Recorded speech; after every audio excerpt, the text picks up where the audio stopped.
పెద్దపల్లి జిల్లాకు సంబంధించి ఈరోజు ప్రధాన వార్తలు చూసుకున్నట్లయితే పెద్దపల్లి జిల్లా రామగుండం మున్సిపల్ కార్పొరేషన్లో ఉన్నటువంటి మార్కండే కాలనీలో ఉన్నటువంటి 3 అంతస్తుల భవనాన్ని అక్రమ కట్టడం అని నిర్మాణం అంటూ కూడా మున్సిపల్ అధికారులు 3 అంతస్తుల భవనాన్ని కూల్చివేశారు. అయితే కూల్చివేతలో భాగంగా ఎలాంటి నిబంధనలు పాటించకుండా మున్సిపల్ సిబ్బంది నిర్లక్ష్యం వెల్లడించడంతో పెను ప్రమాదం అయితే తప్పిందంటూ కూడా స్థానికులంతా కూడా మున్సిపల్ అధికారులపైన ఆగ్రహం వ్యక్తం చేస్తున్నారు. 3 అంతస్తుల భవనాన్ని కూల్చడానికి నిపుణుల సమక్షంలో చుట్టుపక్కల ఎవరు లేకుండా చూసుకొని పైనుండి కూడా కూల్చివేయాల్సి ఉంటుంది. కానీ నిర్లక్ష్యంగా జేసీబీల సాయంతో కింద ఉన్నటువంటి పిల్లలను కూల్చడంతో 3 అంతస్తుల భవనం ఒకేసారిగా కింద పడిపోయింది.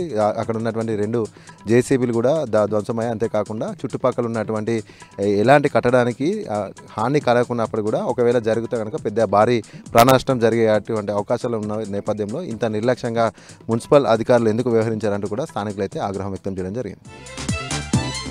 అలాగే మరొక ప్రధాన వార్త చూసుకున్నట్లయితే రానున్న వానాకాల పంట నేపథ్యంలో రైతులకు ఎలాంటి విత్తనాలు ఎరువుల కొరత లేకుండా ఉండేందుకు కూడా జిల్లా కలెక్టర్ కోయా శ్రీహర్ష ఆధ్వర్యంలో జిల్లా కలెక్టరేట్ సమావేశ మందిరంలో ఉన్నతాధికారులు అలాగే వ్యవసాయ అధికారులు డీసీపీతో పాటుగా ఇతర జిల్లా అధికారులతో జిల్లా కలెక్టర్ కోయా శ్రీహర్ష సమీక్ష సమావేశం నిర్వహించారు. ఈ సందర్భంగా జిల్లా కలెక్టర్ కోయా శ్రీహర్ష మాట్లాడుతూ వానాకాల పంట నేపథ్యంలో రైతులకు ఎక్కడ కూడా ఎలాంటి ఇబ్బందులు తలెత్తకుండా నేరుగా విత్తనాలు కొనుక్కునే విధంగా ప్రభుత్వం సూచించిన ధరలకే నకిలీ విత్తనాలను అరికడుతూనే రైతులకు నేరుగా విత్తనాలు అందే విధంగా ప్రతి ఒక్కరు కూడా కృషి చేయాలంటూ కూడా ఈ సందర్భంగా ఆయన అధికారులను ఆదేశించారు. అంతేకాకుండా నకిలీ విత్తనాలను అరికట్టడానికి ముఖ్యంగా ప్రత్యేకంగా టాస్క్ ఫోర్స్ ఏర్పాటు కూడా చేయడం జరిగిందంటూ కూడా జిల్లా కలెక్టర్ వివరించారు. ఈ సందర్భంగా రైతులు కూడా ప్రభుత్వం నిర్ణయించినటువంటి ధరలకే విత్తనాలు ఎరువులు కొనుక్కోవాలంటూ కూడా సూచించారు. జిల్లాకు సరిపడేటువంటి ఎరువులు విత్తనాలు అన్నీ కూడా అందుబాటులో ఉన్నాయి కాబట్టి రైతులంతా కూడా నేరుగా వ్యవసాయ అధికారులను సంప్రదించి నకిలీ విత్తనాలను